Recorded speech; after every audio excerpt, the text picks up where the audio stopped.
I am your host Sheekha Singh, and you are listening to the Itch and Scratch Show, the self growth podcast, and your one stop shop to get inspired and motivated into itch that scratch. I know it's been a couple of months since we last met and since the last episode came out, but I have been traveling, and you would know that if you saw all the Instagram stories and the YouTube shots. But the cat's out of the bag now. I visited India twice this year. The first time was in April of 2024 and then in July 2024. So I thought, why not bring some fresh perspective and some new topic for the show? This one's going to be a little different from the previous episodes that we had. And that's only because it's very influenced from the last couple of trips to India.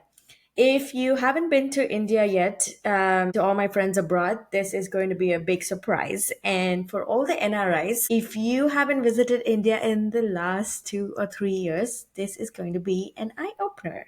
All right, so let's get started. Welcome to the episode 8 of the Itch and Scratch Show. Today we dive deep into the stories and the trends shaping one of the world's most dynamic nations. Today you are going to learn about my experience visiting India this year. We're not just going to go about how I felt or what I saw, but we will also explore how the Indian economy has transformed in the last 5 years. Now, to give you some context, I moved to the United States to pursue my master's degree in management information systems in 2014. That was a decade ago. So this episode is coming from someone who has seen India change, especially Hyderabad, in the last 3 years, because there has been a drastic difference in a lot of areas, not just the infrastructure, not just the mentality of people, not just the attitude, but a lot of different things. And so I wanted to make use of this platform to give you an honest perspective of how I felt being abroad for the last 10 years and now seeing this different side of India, which, or at least Hyderabad, which wasn't the case in 2014 or even up until COVID. So, let's go back to 2014. I wanted to pursue my master's degree, so I left Hyderabad in 2014 after my bachelor's degree and moved to Omaha, Nebraska. Now, I have visited India at least 5 to 6 times in the last 10 years. And this year, I visited India twice, 2 weeks in April, 2 weeks in July. And the rate at which the infrastructure has changed in India, especially Hyderabad, is insane. From high rise buildings to single floor mansions, from a variety of coffee shops to breweries, from the roadside bundis to bougie ass restaurants, and from pani puri to sushi. You name it, you got it. I know you're expecting that I'm going to say I was shocked, but I'm going to say I was fucking impressed. India now stands proudly as the fifth largest economy in the entire world, surpassing players like France and the UK. The World Bank actually reported that India's GDP hit approximately 7% in 2022, which is way more than the United States of America or China, around 3 to 4%. Now, everybody attributes this growth to whatever happened post COVID. And I myself have experienced that because I visited Hyderabad in 2021 and again in 2022. Things were still fine. There wasn't a huge change. But in the last couple of years, the landscape has completely transformed. The way in which the lifestyle has changed, the cost of living, and just the basic quality of life, there's been a drastic change in the last 2 years. This development has been post COVID in 2022. Yes, cricket and religion are still the prime factors that bind the Indians even today. but there's a lot of development that's happened in the recent past.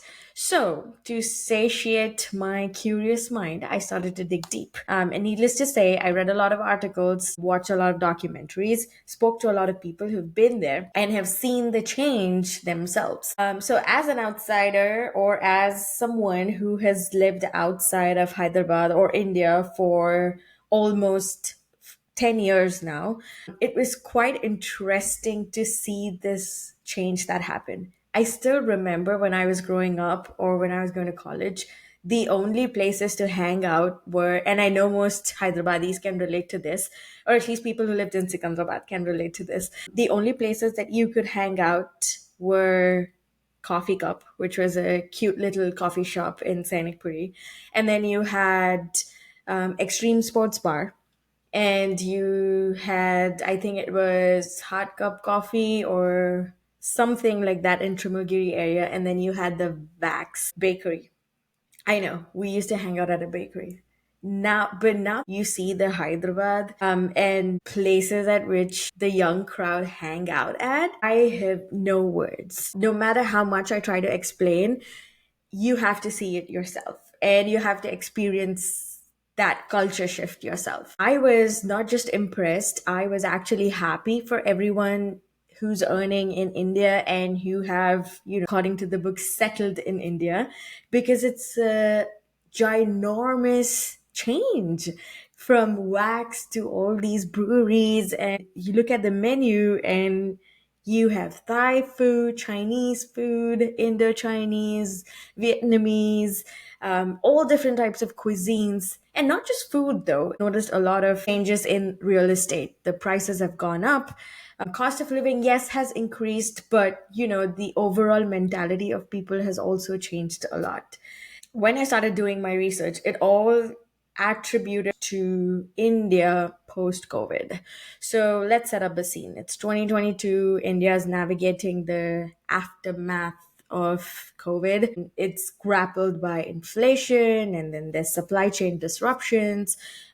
Media is focusing on India, and there was a dire need for economic revival. And now, fast forward to today, which is 2024, it's different. It's totally different. So, the three common reasons that a lot of economists came up with for this change and the GDP growth for India are following: digital revolution and tech boom, the demographic dividend, and my personal favorite, the global trade and investment. So we'll start with the digital revolution and tech boom. Companies like Geo, Paytm, and so many other startups that have made it super accessible for the common Indian man to use fintech and make easy transactions day to day is commendable. If I would have told my grandma 10 years ago that she would have to use her smartphone to pay money to a vegetable vendor at Raito Bazaar, I think she would just have gone crazy. I'm not sure how she would react though. But today, you go to anybody from cabs, autos, vegetable vendors, no matter who it is, making transactions has become so feasible. And it's only because of the encouragement and the rise of startups in cities. I want to point out cities like Hyderabad and Bengaluru. They have now been recognized as global tech hubs. And it's not a surprise. The minute you cross that bridge in Hyderabad, to me, at least for someone who's lived in Omaha, Nebraska, again, moved to a small town, the minute I cross that bridge in Hyderabad, it feels like I came to a huge city and downtown. That's what I tell my family. I'm like, this is Hyderabad's downtown because that's how it is. When I was working in 2014 or 2013, after I graduated from college, there weren't that many buildings or there weren't that many people who could afford high rise apartments or condos or single floor mansions. I am just shocked. When I went to a restaurant in these last 2 weeks that I spent in India, the minimum amount that we spent on food and drinks over a weekend, by the way, with at least four people, was equal to what I earned or what my monthly income was when I was working in 2014. It's just insane. I did travel in 2021 and in 2022. It wasn't like that at all. Everything's three digits and it's different. So, digital revolution, I think the amount at which things are now accessible to people in India on their smartphones has attributed to the fast growing tech markets in the world. This digital transformation and the tech boom has become one of the reasons why people are able to afford high rise condos and good houses in the middle of the city. Now, the second factor that everybody was talking about is the demographic dividend. We all know it's not a surprise that now India is the world's most populated country in the world. It has been projected to increase even more by 2027. But although there are a lot of pros and cons to it, the biggest asset that India has is its youth. The median age is 28. India has huge working age population and the labor force. This is what contributes to the economic dynamism. The podcast that I heard and other debates and discussions, there were a lot of people who still spoke about how the quality of education is still not at par in the villages or the rural areas of India, and how students in the third or fourth grade still cannot comprehend basic concepts when compared to the children in cities. So there's still some room for improvement to make sure that this working age population is skilled enough to contribute towards the economy. My most favorite is the global trade and investment. This factor is my favorite because everyone pointed out how India integrated itself in this global economy. And the initiatives taken by the government or foreign direct investments or strategic trade agreements with different countries, I think everything has contributed to this growth. There are a lot of global investors that prefer India as a key destination because of its large consumer market. Not just these three reasons, but there are a lot of other reasons that have contributed to India becoming the fifth largest economy in the world, and the rate that at which it is growing. But these three just stood out to me and were the most common factors, no matter what article I read. So, note to all my friends who live abroad, gone are the days when people would picture the slums of Mumbai, or you would picture Slumdog Millionaire whenever someone spoke about India. It is no longer that country that you saw in that movie. Yes, there are still a lot of areas to improve. I think it's a public service announcement.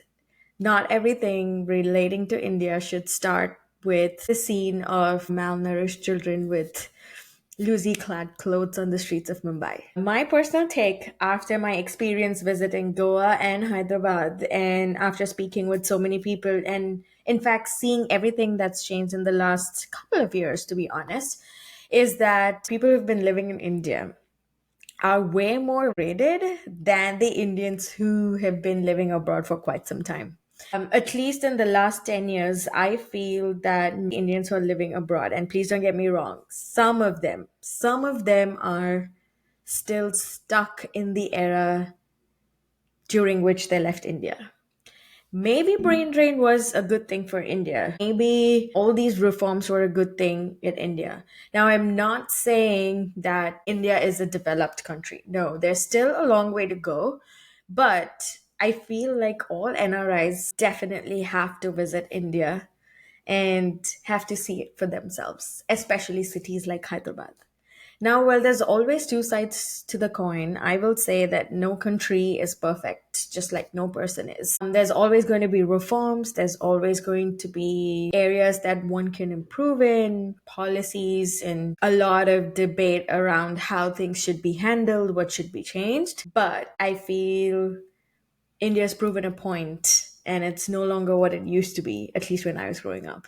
So just like how my idea of India has changed in these last two visits in 2024, I hope you get to see this India too. And I hope you get to feel this modern India that has been ranked fifth in the world's GDP rankings in 2024. I hope you learned something. I hope I kind of influenced you to go visit India, or at least the cities, the major cities. And thank you so much for supporting me. Thank you to all the 1,800 subscribers on YouTube. Yay. All right. I hope you enjoyed this episode. Thank you so much for tuning in. And thank you so much for spending 20 minutes of your precious time to hear me talk about my experience. And I hope you can relate to some of it too. Another update from my end is that I have a lot of interviews scheduled in the next few weeks. So stay tuned for more episodes and more source of inspiration and motivation. And don't forget to stay raw and to stay you. Take care. This is your host, Sheekha Singh, signing off. Bye bye.